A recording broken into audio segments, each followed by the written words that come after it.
Bueno, vamos a seguir un poco con lo que dejamos ayer. Esperen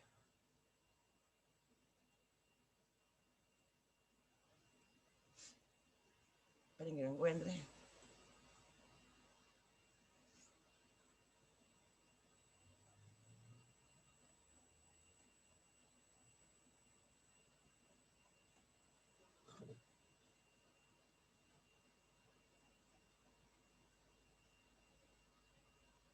Bueno, a ver, ¿dónde está?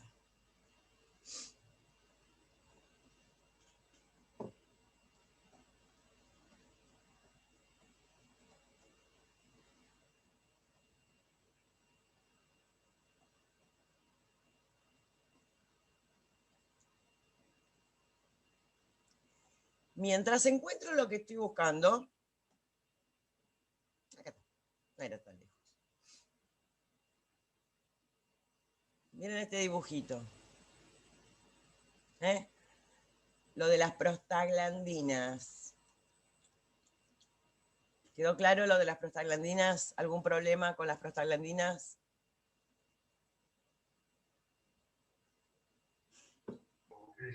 Profe, a mí ayer se me cortaba el internet, iba y venía y no pude escucharla bien. Bien, ¿y el video que mandé después? Ah, no lo vi. Ah, para eso lo mando, mija. Bueno, después lo veo entonces. Dale. Porque si no, si tenemos que repetir los 2 días lo mismo, nos vamos a empezar a atrasar mucho. Y ahora ya empezamos con cosas que son un poquitito más heavy de lo que fuimos viendo, porque hay un montón de datos que hay que ir reteniendo, hay un montón de cosas que obviamente vamos a empezar a ver muchos más términos técnicos y si no nos vamos a atrasar demasiado. Bien, ayer habíamos quedado un poco con el tema de los tipos de dolor, sobre todo según su duración, que es una clasificación que obviamente cuánto tiempo dura. Si es agudo, si es crónico. Crónico es porque ya pasaron 3 meses. Empiezo a tener un dolor. Cuento. ¿Cuánto hace que apareció ese dolor? Si hace poquito tiempo que apareció, es agudo. Pasaron 3 meses, el punto de corte siempre son 3 meses por lo general, en muchas de las cosas. Pasaron 3 meses desde que apareció esto, lo que sea el dolor, sea cualquier otra cosa, ya lo consideramos como que es algo crónico. Y si hace más de 3 meses que estoy con dolor, ¿de qué se va a acompañar? ¿Qué piensan? ¿Qué les pasaría a ustedes si hace más de 3 meses que les duele algo? ¿Cómo estarían? Fastidiosos. Fastidiosos, Mal. mal, molestos. Siempre el dolor crónico siempre se va a acompañar de síntomas psíquicos, de molestias, de lo que se denomina un componente psicológico. Después vamos a ver que para algunos tipos de dolores, de hecho, se utilizan fármacos que también medio como que actúan también en este componente psicológico. Después les habla un poquitito de la clasificación según su patogenia, según qué es lo que produce ese dolor, o cómo se produce, mejor dicho. ¿Por qué es importante conocer esto? Bueno, porque obviamente en el tratamiento del dolor, si bien lo que nosotros vamos a estar haciendo es aliviando algo, muy pocas veces o en muy contadas circunstancias realmente se va a atacar la raíz del problema, el por qué, con lo cual va a ser a veces medio complicado poder apuntar a curar Cuando hablamos de tratamiento de dolor, por lo general siempre hablamos de alivio, pero, de acuerdo al lugar, o por qué, perdón, al lugar, a su patogenia, a por qué se produjo ese dolor, vamos a poder elegir un analgésico de un determinado tipo y después veremos por qué. Pensemos que es lo mismo el dolor de una fractura que el dolor del cáncer terminal. No, No, no, no es lo mismo.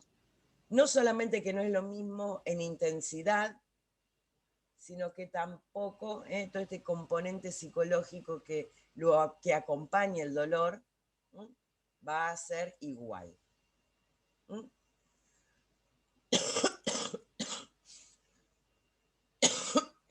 Algún día se me va a ir la tos.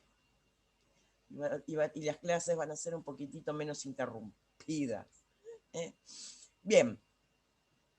Acá les habla del dolor neuropático, que se describe como punzante, quemante, acompañado de parestesias, disestesias, y pipi, dipi, dipi, pipi, dipi, dipi, pipi, pipi. En realidad el dolor neuropático es el dolor que se produce por la compresión de un nervio. ¿Por qué? Porque se comprime. Un nervio, cuando se comprime, duele. ¿Por qué duele? Los nervios, o casualidad, o muchos de los nervios sensitivos, mejor dicho, eso después lo vamos a ver un poquitito mejor en anatomía, precisamente son los que llevan la sensación de dolor hacia el cerebro y el cerebro la interpreta. Si yo lo comprimo, primero y principal, el dolor se va a producir porque se están activando lo que se llaman receptores del dolor. Si yo agarro mi manito y la pincho, esto es un punzón, la pincho, voy a sentir dolor. Si la pincho más fuerte, voy a sentir más dolor. En toda la piel, no únicamente en la palma de la mano, sino que en toda nuestra piel, hay receptores de dolor. Hay receptores para la presión. Yo siento cómo está presionando. Cuanto más se presiona, empiezan a estimularse los receptores del dolor. Estos receptores, y acá tenemos algo que tiene que ver el dolor con los receptores de los fármacos. Para no confundirnos, nosotros vamos a ver que receptor es cualquier cosa que haya en el cuerpo que recibe algo. Así como el receptor en la célula era el lugarcito específico donde una sustancia se unía, que también el fármaco aprovechaba para unirse. En este caso, los receptores del dolor, del olfato, del gusto, de la vista, de todos los sentidos, lo que van a recibir en vez de algo físico, como en el caso de los receptores para los fármacos, van a recibir un estímulo. Como les decía recién, presión. Si yo aprieto más o con algo un poquito más o diferente, se van a estimular los receptores de dolor. En el olfato y en el gusto, los receptores se van a activar precisamente por distintas sustancias que los van a activar. Por eso yo sé que algo es dulce, por eso sé que algo es amargo, o ácido. Con el olfato pasa exactamente lo mismo. Con la vista, lo que va a estimular a los receptores de la vista va a ser los distintos tipos de iluminaciones o cómo refleja la luz sobre algunas cosas. Así puedo ver los colores también. Bien. Todos estos receptores vendrían a ser como la última partecita o la primer partecita, dependiendo de dónde lo miro, de un nervio que se denomina sensitivo. Sensitivo, ¿por qué? Porque me transmite hacia el cerebro. Por eso dije la primera parte o la última parte, dependiendo de dónde lo mire, si lo miro desde arriba o lo miro desde la parte de afuera donde está el receptor, transmite todas estas señales. Cuando llegan al cerebro, todas estas señales son obviamente interpretadas por el cerebro y, bueno, listo, ya está. Sabemos que en este caso se estimuló un receptor del dolor y el cerebro lo interpretó como que es algo potencialmente dañino, por eso lo identifica como dolor.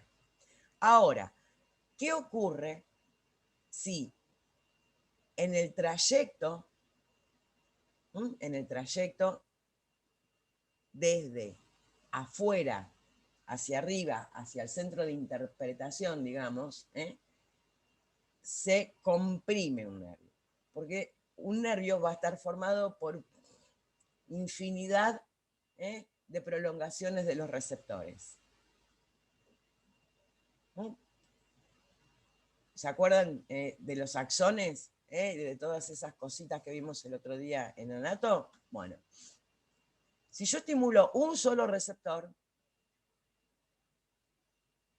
el dolor no es que va a ser más fuerte o menos fuerte, pero sí me va a abarcar una menor o una mayor zona dependiendo de la cantidad de receptores que estén activados. Acá no van a estar activados, va a estar activado el cable que lleva la información al cerebro. Y es un dolor molesto. Uno de los dolores así más molestos, seguramente alguna vez escucharon hablar de una hernia de disco. Suele ser bastante molesta y dolorosa. Pero bueno, otra de las cosas que obviamente puede ocurrir es el dolor nociceptivo. Este es el más frecuente de todos. El nociceptivo es porque se activaron los receptores, no el camino, o sea, la puntita, o los receptores que están en los órganos. Que por lo general, vamos a ver que los órganos duelen cuando están... A ver, ¿qué se les ocurre? Cuando un órgano, ¿cómo está? ¿Qué duele? Piensen en el dolor de panza. ¿Cómo está el...? Inflamado. Inflamado, que está distendido. Cuando está así como hinchado, distendido, la pared queda más tensa. Y al quedar la pared más tensa, empuja. Y eso es lo que provoca el dolor. Bueno, acá les habla, bueno, somático, en cualquier parte del cuerpo, músculos, huesos, tendones. Y visceral, ¿qué será? De los órganos. De los órganos. Perfecto. Bien, esto de continuo, irruptivo. Según la intensidad puede ser leve, moderado o severo. Esto sí es algo que nos interesaría más para saber qué tipo de fármaco se puede elegir. Después cuando veamos la parte farmacológica vamos a ver que el único fármaco que podemos elegir en la farmacia, ¿saben cuál es?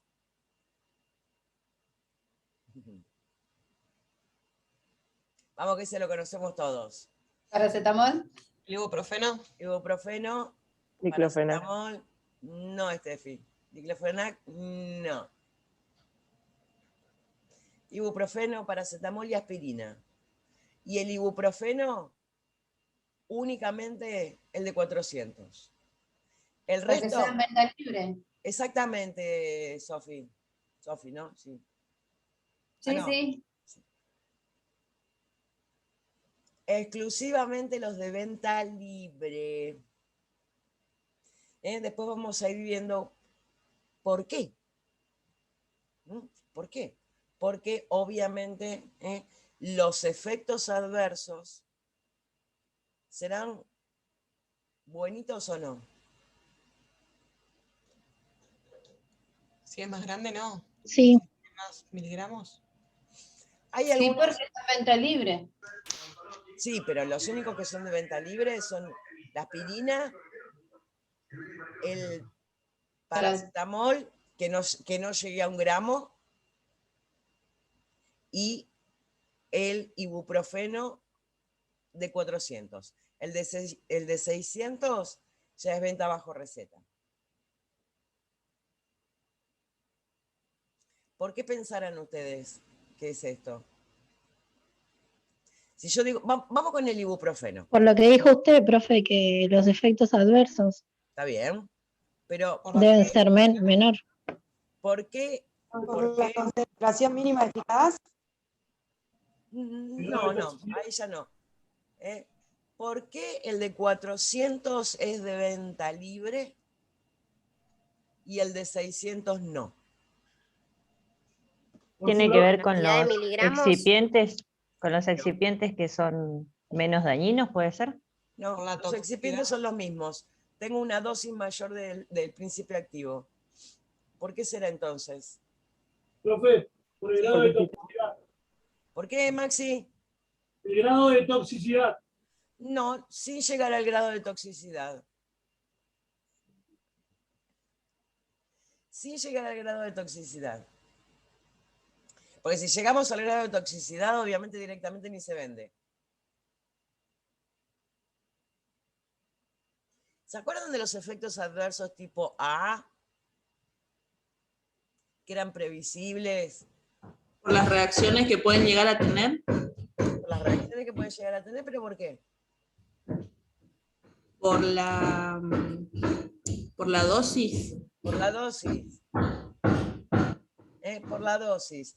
Hay determinados efectos adversos que son dosis dependiente. ¿Qué significa esto? Que cuando aumento la dosis es más frecuente que ocurran estos efectos adversos o que sean más graves.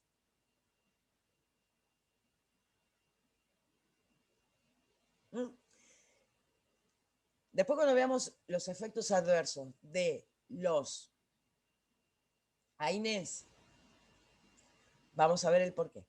Vamos a ver el por qué el diclofenac no. ¿Por qué no se vende, no se vende, no, mejor dicho, por qué no debería venderse sin receta? ¿Por qué el ketorolac no debería venderse sin receta? ¿Por qué el ibuprofeno mayor a 400 miligramos, no debería venderse sin receta. Vamos a la farmacia y lo compramos o no lo compramos. Sí, se vende igual sin receta. Se vende igual sin receta. Vamos con el diclofenac. ¿Qué diferencia hay entre uno que yo me tomo por boca, vía oral, a los geles que vienen ahora que son están tan publicitados? Con respecto a la vía de administración, ¿por qué uno es de venta libre y por qué el otro no? ¿O por qué Y uno... los geles son de uso local, profe. Exacto. Los geles son de uso local y con respecto a los efectos adversos, Tiene menor posibilidad de tener, o no tiene directamente. prácticamente no van a tener. Prácticamente no van a tener. Entonces, son cosas así, que en el mostrador de la farmacia, tácate. Son cosas importantes. Bien, entonces, según la intensidad del dolor, puede ser leve, moderado o severo. Leve, moderado, grave, leve. Tranquilamente, me duele un poquito, sí, pero la persona puede tranquilamente seguir haciendo sus actividades normales. El moderado ya interviene en las actividades habituales y realmente necesita un tratamiento. Ahí les dice que necesita un tratamiento con opioides menores. Y el dolor severo ya directamente interfiere incluso con el descanso. Interfiere con el descanso. Acá les dice que precisa de opioides mayores. La realidad es que un dolor moderado, hay fármacos que son menos peligrosos que los opioides y no vamos a necesitar tanto. Y en esa escala de dolor, ¿quién va a ser el que en realidad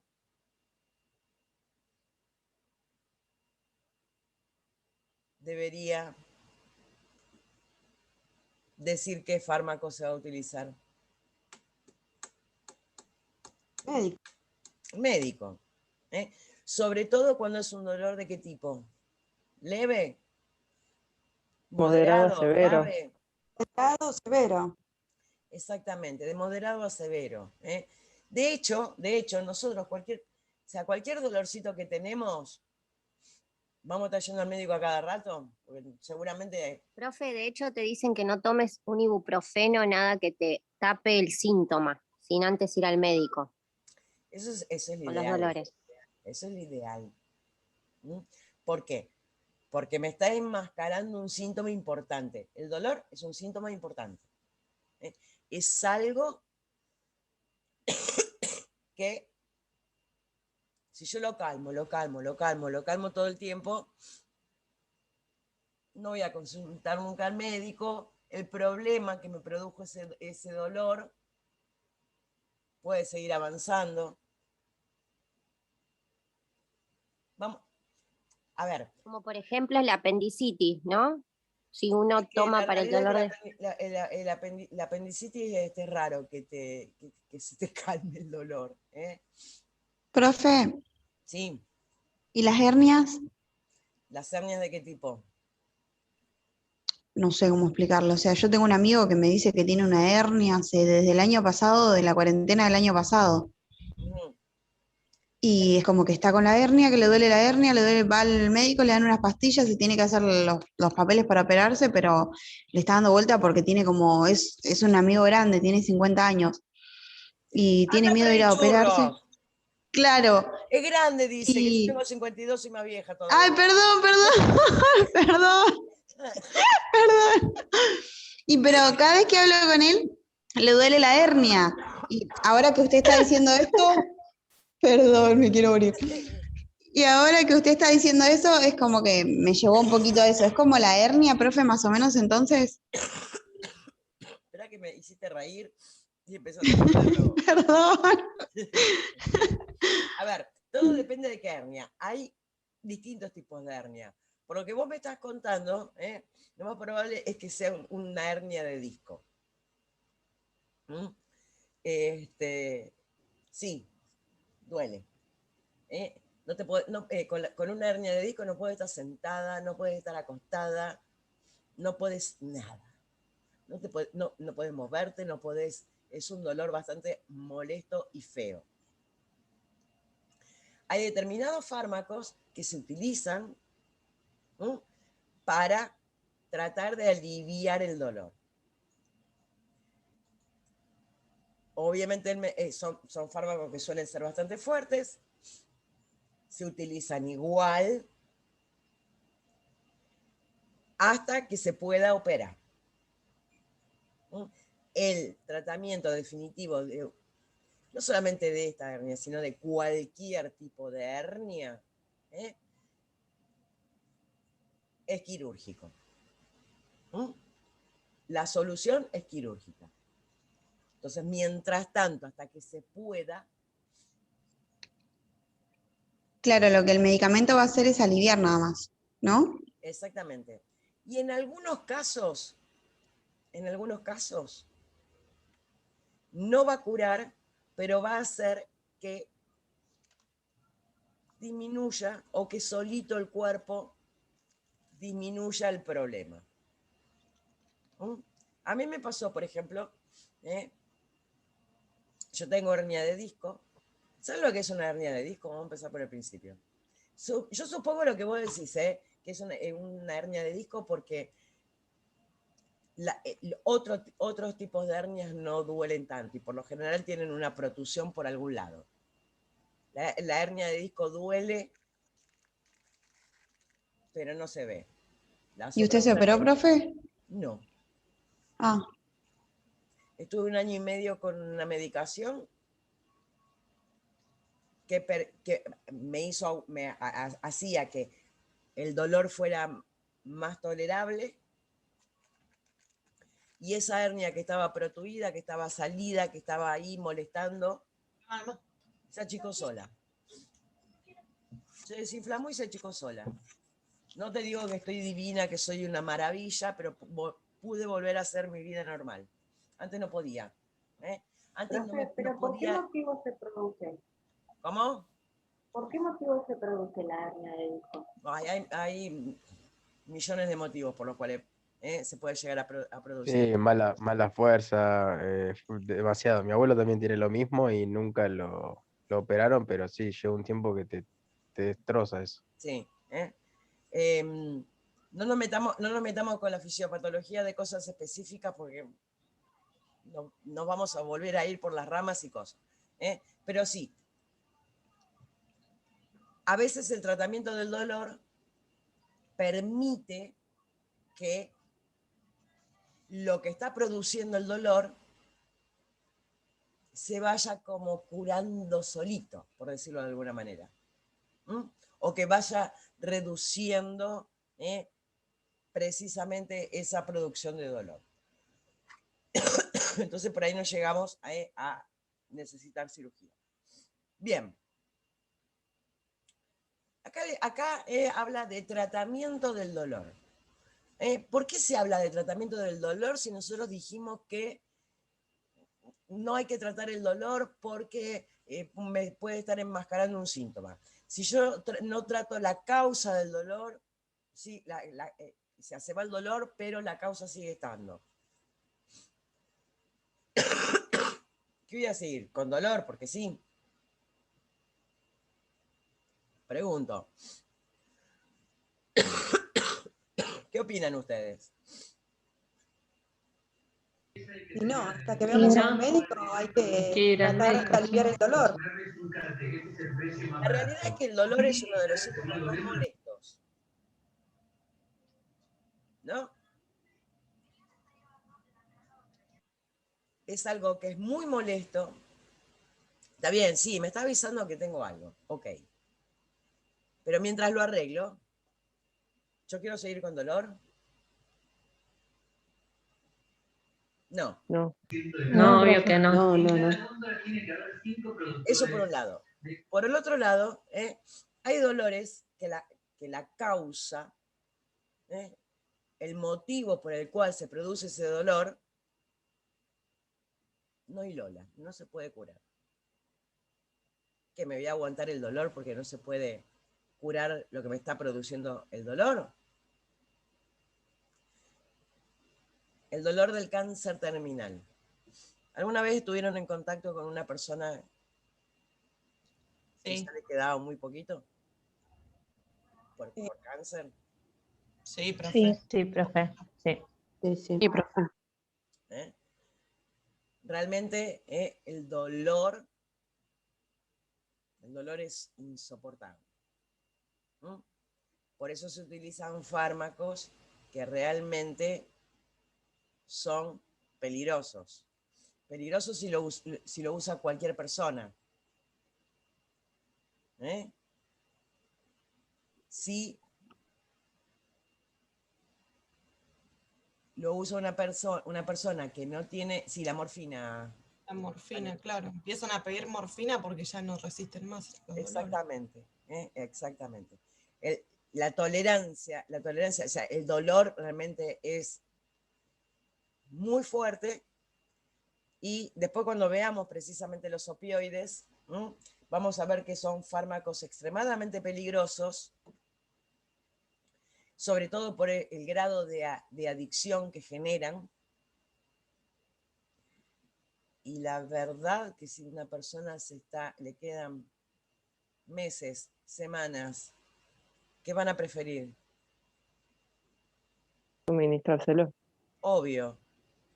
Que no sufra, sí, que sufra lo menos posible. ¿Me voy a hacer problemas si esa persona va a ser adicta?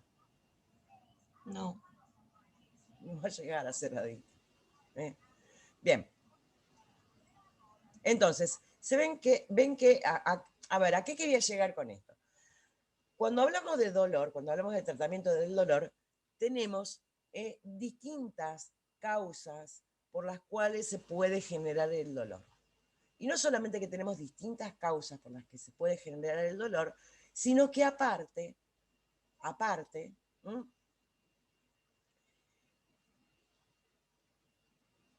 va a haber distintos componentes psicológicos y distintas realidades.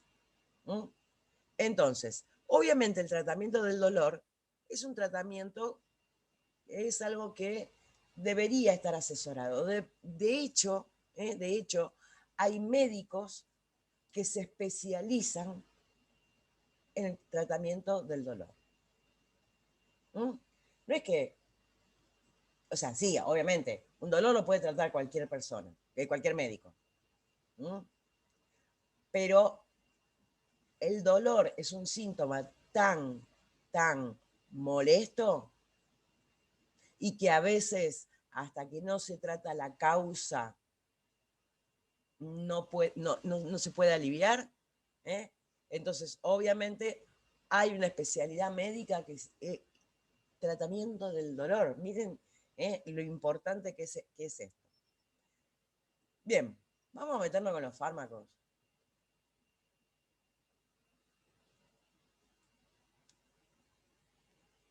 Así no nos olvidamos.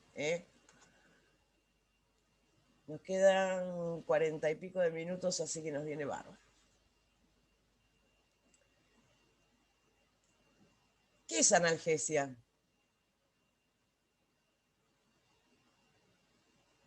¿Qué piensan ustedes que es analgesia? Espero que lo saco de ahí. Díganmelo ustedes. Y La algo reducción del relacionado dolor. con los analgésicos, que él trata el dolor. La No sé, que reducción se te del vaya el dolor. Exactamente. Algesia, yo digo, presten atención porque vamos a aprender un montón de términos nuevos. Algesia o álgido es doloroso, es dolor. Si yo le meto la A adelante o la AN, Sin. Es sin, exactamente. Analgesia es sin dolor. ¿Y qué diferencia hay entre analgésico y anestesia? Que la analgesia te reduce el dolor, pero la anestesia te la duerme directamente. Más o menos parecido. Más o menos parecido. La analgesia, por algún mecanismo, que después vamos a ver por qué, hace que ese dolor disminuya y a veces hasta desaparezca.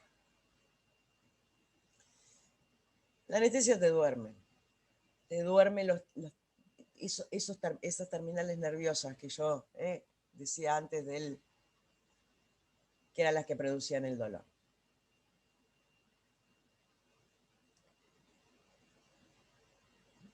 Vamos con los fármacos que más se utilizan para el tratamiento del dolor. Los AINES, antiinflamatorios no esteroides. Pero acá me están hablando de antiinflamatorios, no de analgésicos. ¿Cómo es la historieta esta?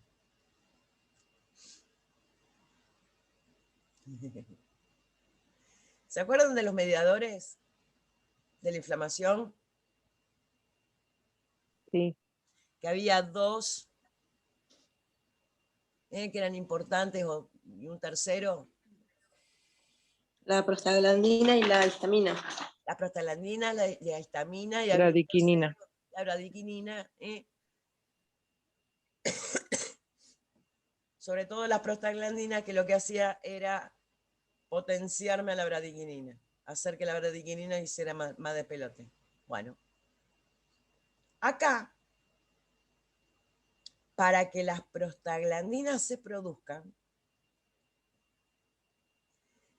voy a necesitar una enzima. ¿Qué es una enzima? Es una sustancia que me acelera una reacción química.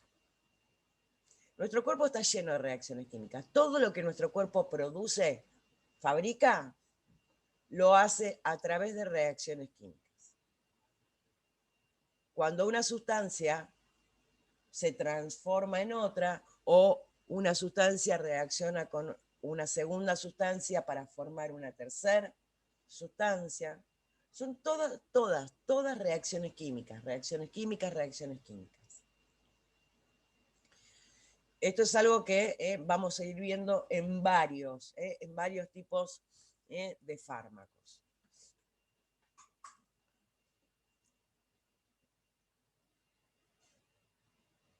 Las prostaglandinas,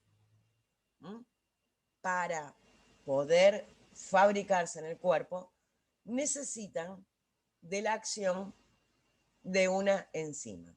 Esta enzima se llama ciclooxigenasa, más conocida como COX.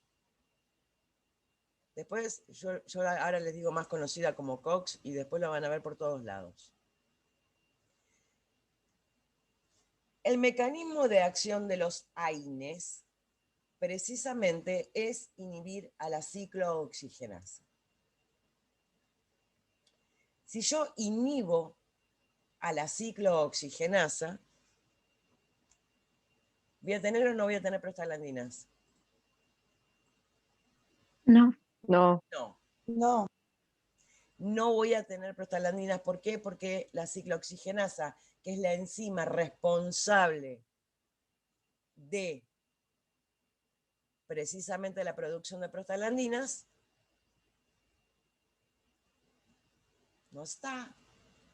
No hay prostaglandina. Y si no tengo prostaglandina, ¿qué efecto va a tener? Ninguno. ¿Cómo que ninguno? No tengo prostaglandinas. ¿Las prostaglandinas de qué se ocupaban? O dolor. El dolor. ¿Qué más?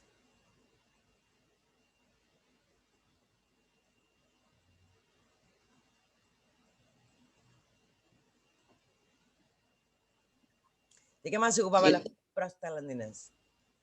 De la coloración, la hinchazón, se pone más caliente la zona. Esos son los motivos de qué. Los motivos no, lo que me definían qué cosa. Inflamación. Entonces las prostaglandinas serán responsables de la inflamación, ¿no?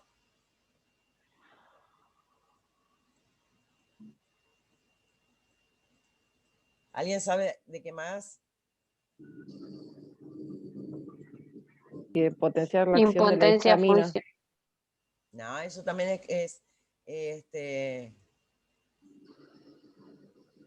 una de las características de la inflamación. Algún día voy a Síntomas, aprender. dice Sonia.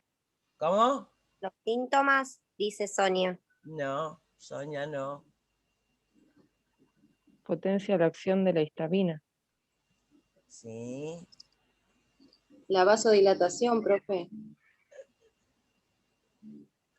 Vasodilatación, sí. Se los voy a decir yo. Se los voy a decir yo porque ahora que me acuerdo, ayer no lo hablamos. Perdón. Les estoy haciendo romper la cabeza y después no lo hablamos. Las prostaglandinas también están relacionadas con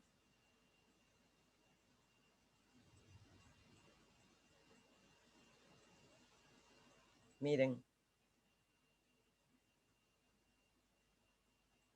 Con la fiebre. Con la fiebre.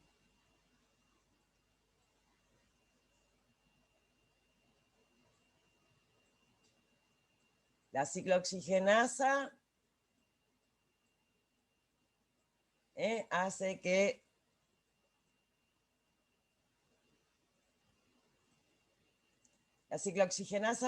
se produzcan las prostaglandinas. Esperen. Yo hago desaparecer a la ciclooxigenasa. ¿Qué va a pasar con las prostaglandinas?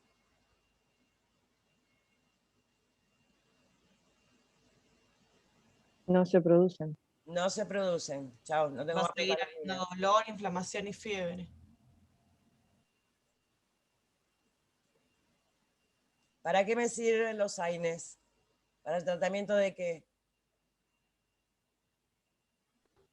Del dolor, la inflamación y la fiebre. Exactamente. AINES, se llaman así, antiinflamatorios no esteroides, pero me sirven para tratamiento de la inflamación, para el tratamiento del dolor y para el tratamiento de la fiebre.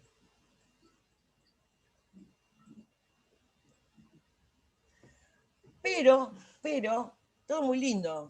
Qué lindo. Borré la ciclooxigenasa, hice desaparecer la ciclooxigenasa. No tengo prostaglandinas. Disminuyo el dolor, disminuyo la inflamación, disminuyo la fiebre. ¿Y qué les dije yo al principio con el tema de los efectos adversos?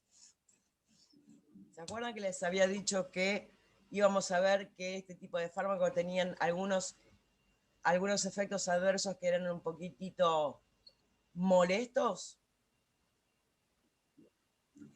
Las prostaglandinas, aparte de producir dolor, de producir inflamación, de producir fiebre, que son todos síntomas, son todas cosas que el cuerpo me está avisando que algo no está funcionando bien, pero que por algún lado también lo tengo que bajar un poco, lo puedo aliviar un poco. Las prostaglandinas también son responsables de la producción de moco gástrico protector. ¿Qué es el moco gástrico protector? ¿Cómo es el contenido del estómago? Es lo que recubre el estómago para que el ácido no te lastime, ¿no? Exactamente. El contenido del estómago es totalmente ácido, tiene un pH 2. Eso ya en algún momento lo vamos a ver. ya lo vimos. ¿Dónde lo vieron? ¿Conmigo? Sí. Lo había olvidado. Bien. Tiene un pH totalmente ácido. Sí, ya me acordé. Gracias. Vení. El estómago. Creo que lo vimos cuando habíamos visto lo del ADME, profe, ¿se acuerda? Sí, por eso.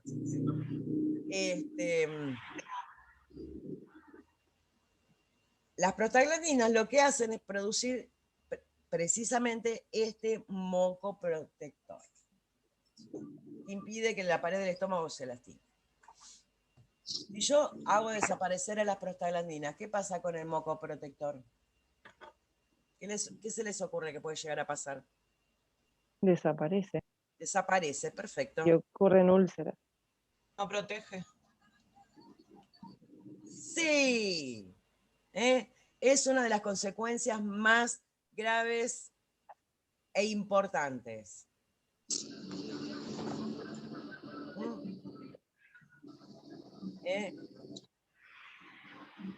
Ese es uno de los problemas más graves. No necesariamente llega a úlcera, pero sí, ¿qué es lo que va a producir? ¿Me acuerdan? Gastritis. Gastritis. Gastritis. ¿Y cuál es el síntoma principal? Acidez.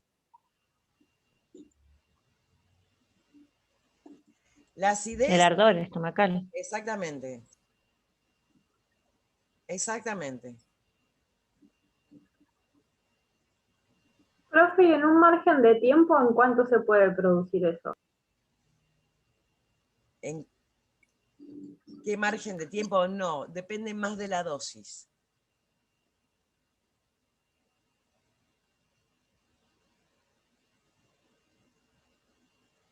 Disculpen un segundo.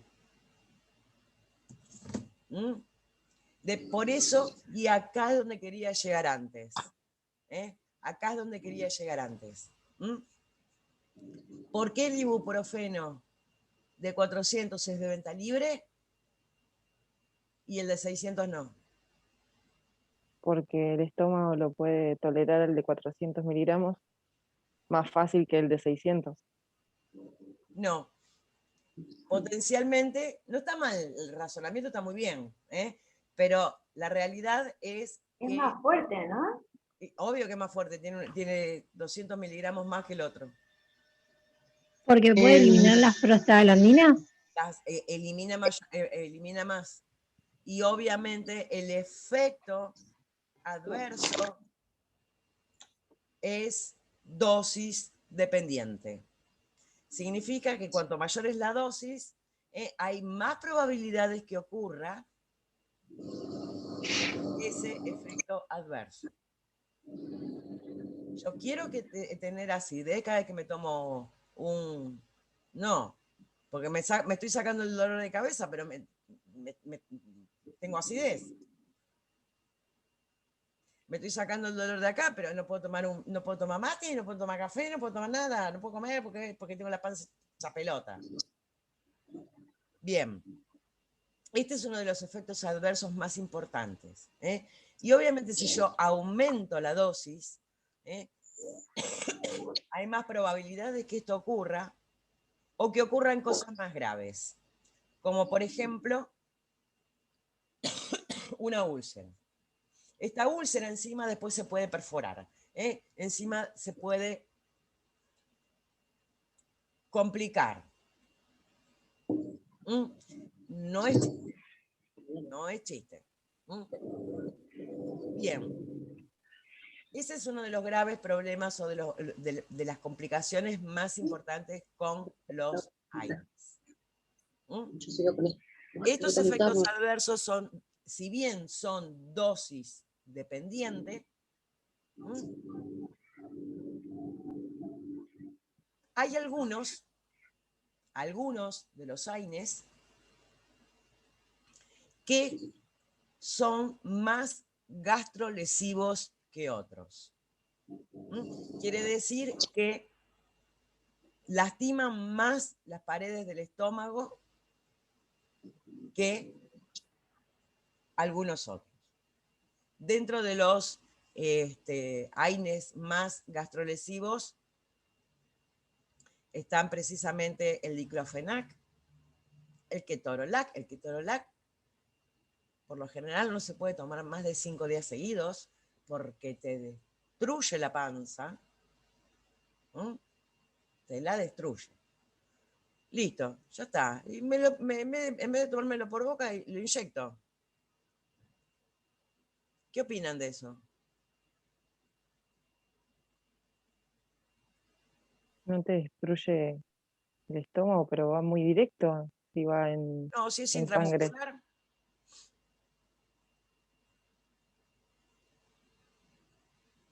Sí te destruye la panza. De la misma manera. ¿Por qué? Porque el problema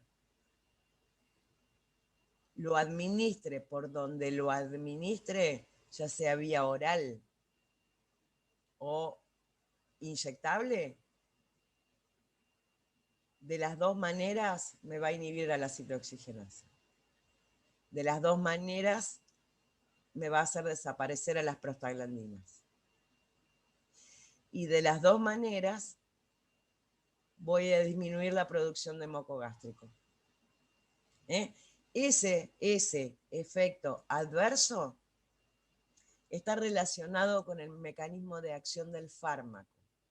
Entonces, independientemente de la vía de administración, va a ser gastrolesivo, ya sea vía oral o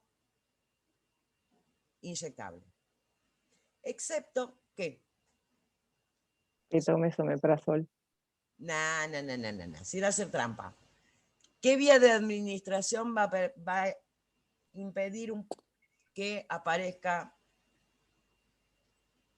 acidez? Lo dijimos hace un rato. Nelly, fue. ¿Sublingual? No, sublingual llega igual al... La de los geles. Inyectable. Igual, sí. Profe. Inyectable. No, inyectable acabamos de decir que tampoco. ¿Cuál es la única? ¿La tópica? Tópica. Tópica. La única vía. ¿Por qué tópica? Porque se absorbe solamente por la piel. Local, es justo en el lugar. Exactamente. Actúa exclusivamente en el lugar. Actúa exclusivamente en el lugar. Si se absorbe por la piel y llega a nivel sistémico, ya está. Ya me inhibió las prostaglandinas. Perdón, ya me inhibió la ciclooxigenasa, ya me inhibió las prostaglandinas. Ya, chau, pirincho, no tengo más moco gástrico protector. Bien, y vuelvo a repetir, esto no solamente que es un efecto adverso dosis dependiente, o sea que cuando voy aumentando la dosis, va a haber mucho más acidez, porque va a haber muchísima más destrucción va a impedir que se produzca el moco gástrico protector. Y algunos de ellos en particular, que es de lo que vamos a hablar la semana que viene, así que si quieren ir leyendo todo lo que está ahí en el material de estudio, bienvenido sea. Algunos de ellos van a ser más gastrolesivos que otros, dependiendo de los grupos. Antes,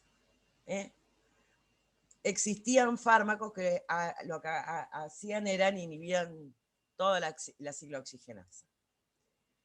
Después, pasó un tiempito que sí, la industria farmacéutica siguió investigando y haciendo cosas nuevas, se descubrió que no había un solo tipo de ciclooxigenasa.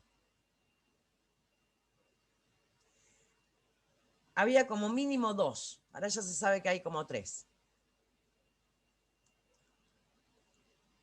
¿Qué diferencia hay entre la ciclooxigenasa 1 y la ciclooxigenasa 2? Que la ciclooxigenasa 1, ¿se acuerdan qué era la ciclooxigenasa? No.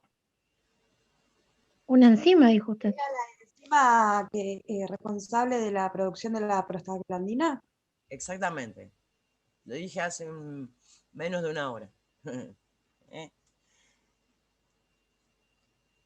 La ciclooxigenasa, como mínimo, hay 2 tipos. Cuando se produce una lesión, la ciclooxigenasa 1 se produce en todo el cuerpo. En todo el cuerpo.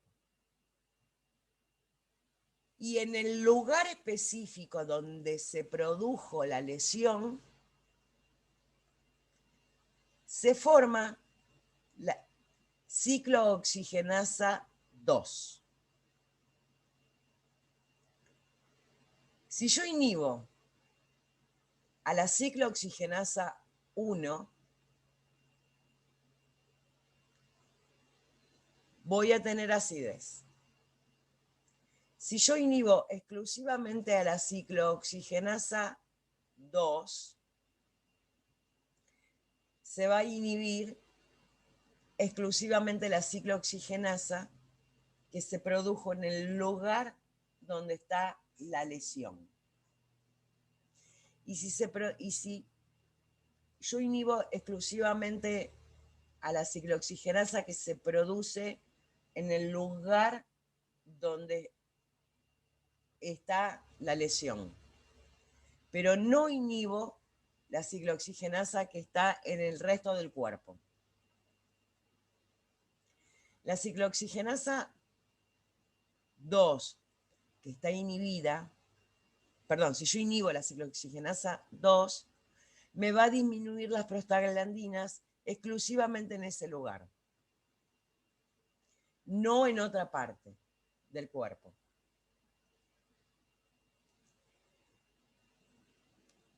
¿Va a haber acidez? No. No en teoría. Perfecto. Porque todavía me queda la ciclooxigenasa 1, que me va a producir un poco de prostaglandinas, que ese poco de prostaglandinas me va a alcanzar para precisamente poder producir moco gástrico protector. En teoría.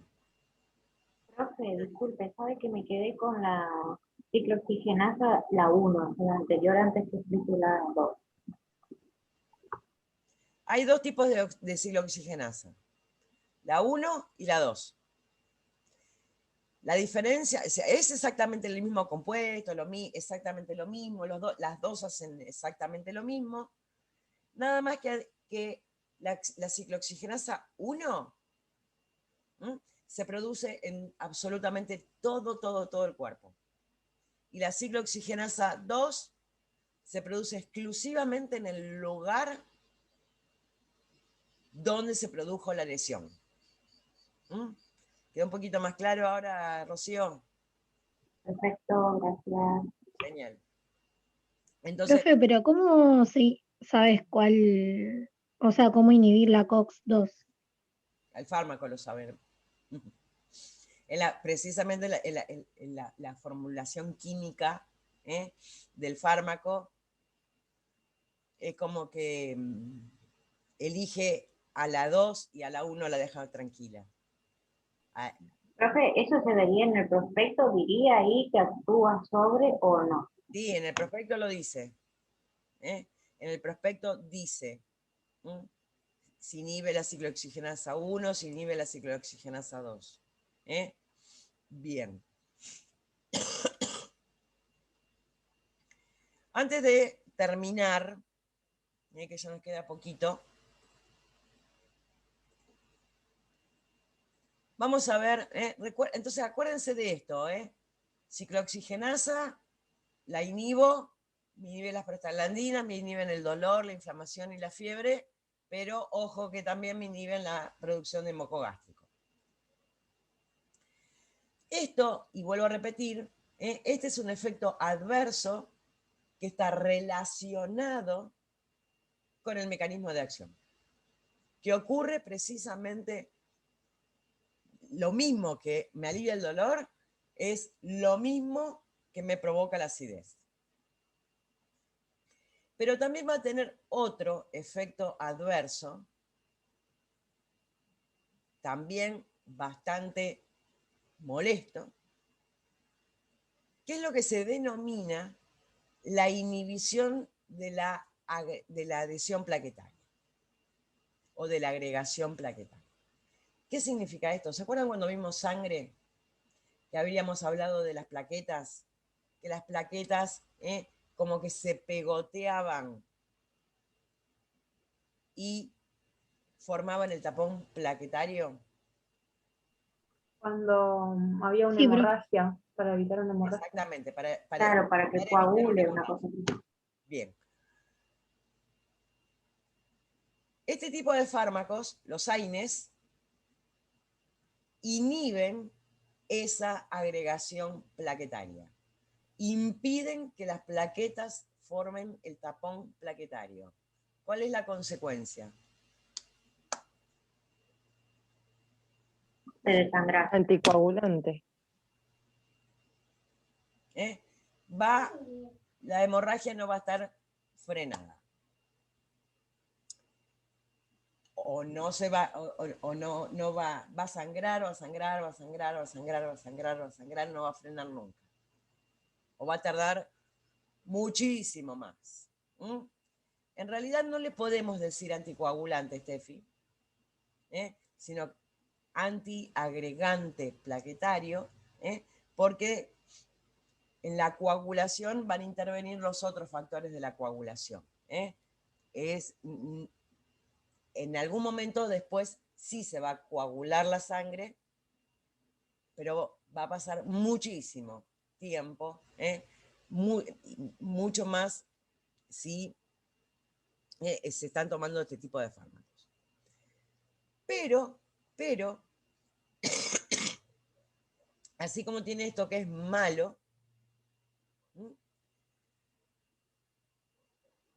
porque a ver, si yo no tengo ningún problema y tomo aspirina o tomo cualquiera de estos fármacos, ¿es bueno o es malo que me provoque una anticoagulación? Un antiagregante plaquetario. Depende. Depende por qué, Steffi.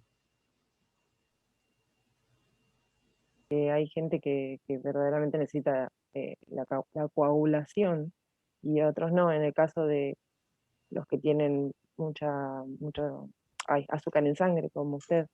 No, no tiene nada que ver la coagulación con el azúcar en sangre. ¿Es por la inflamación, profe? Tampoco. ¿Cuál es el tema acá? Miren, esta es una arteria. Una arteria que así lisita la tenemos únicamente cuando recién nacemos. A medida que vamos creciendo se va siempre se van a ir depositando cosas, basuritas, en las arterias. Cuanto más grande nos ponemos y más mala es nuestra dieta, esto cada vez me va a ir tapando las arterias. ¿Qué pasa? ¿Qué pasa si este depósito de basura que hay acá se me rompe? Todo esto va a quedar dando vueltas por ahí. ¿Qué hacen las plaquetas? Cuando esto se rompe, precisamente me van a formar, me van a cambiar el color a las plaquetas, para que se vea. Acá se rompió. Las plaquetas van a formar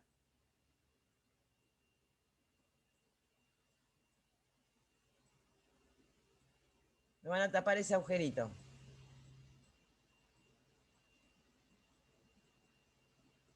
¿Qué me hizo todas las plaquetas? ¿Qué me hicieron las plaquetas?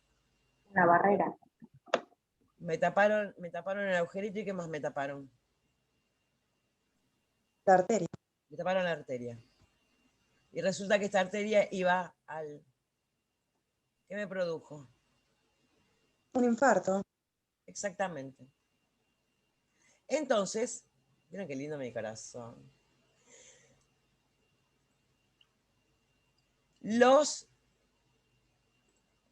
AINES, y específicamente la aspirina, se utiliza como antiagregante plaquetario,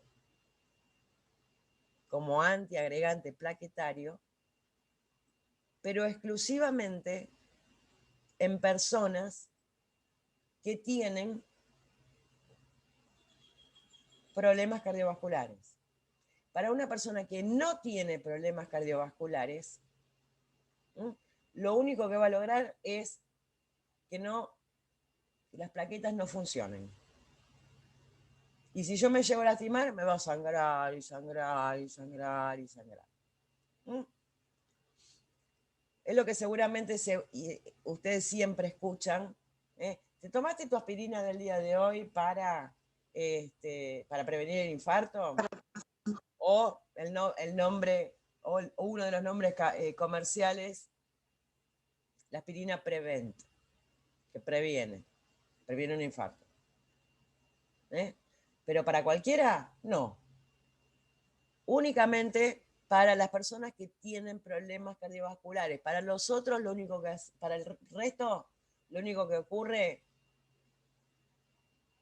es provocar una antiagregación plaquetaria al cohete. ¿Alguien sabe cuál es la dosis que se utiliza como antiagregante plaquetario? 1 por día. 1 por día, pero dosis. 100. 100. 100. ¿Cuánto tiene una aspirina común y corriente? 500. 500. Por acá, por eso dice acá este dibujito. La concentración mínima eficaz para provocar analgesia no va a ser la misma que la concentración mínima eficaz para producir antiagregación plaquetaria. Esto es analgesia y esto es antiagregación plaquetaria.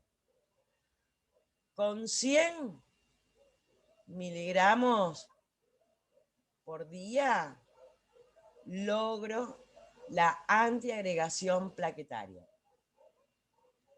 No me va a calmar ningún dolor, porque para llegar a la concentración mínima efectiva que me provoca analgesia, necesito 500 miligramos.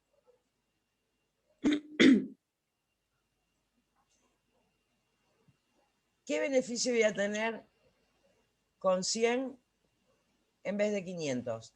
Con 500, ¿voy a alcanzar la antiagregación plaquetaria? La voy a pasar, Se pasa por 4 veces más. Pero mira, Sí, esta es la concentración mínima tóxica. No llegó nunca, así que no hay problema. Con 500 voy a llegar a la antiagregación plaquetaria. Sí. Sí. Sí. Pero los efectos adversos, el dolor la acidez, que habíamos dicho que era dosis dependiente, y yo te lo tengo que tomar todos los días. ¿Para qué, caranchos, voy a hacer sufrir a mi pobre pancita si yo lo que estoy buscando no es analgesia, es antiagregación plaquetaria para prevenir un posible infarto? Y con 100 me alcanzan. ¿Quedó claro eso? Sí, entonces, o sea, no sé cómo decirlo. No te salga. Como al pedo, entonces toman de 500. Exactamente. Exactamente. Lo has dicho de forma muy clara. Al pedo. Lo único que hago es aumentar precisamente la aparición de efectos adversos de esos que son dosis dependientes. Bien, entonces, esto de la antiagregación plaquetaria, obviamente es un efecto adverso que no está relacionado con el mecanismo de acción, como sí lo estaba la disminución del moco gástrico protector que me provocaba acidez, pero,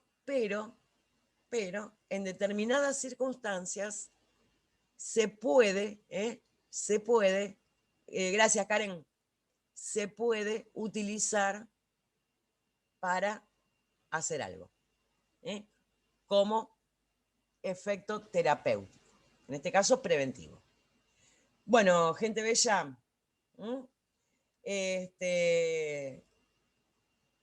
péguenle una leída a los fármacos. La semana que viene vamos a arrancar precisamente viendo cada uno de los fármacos en particular.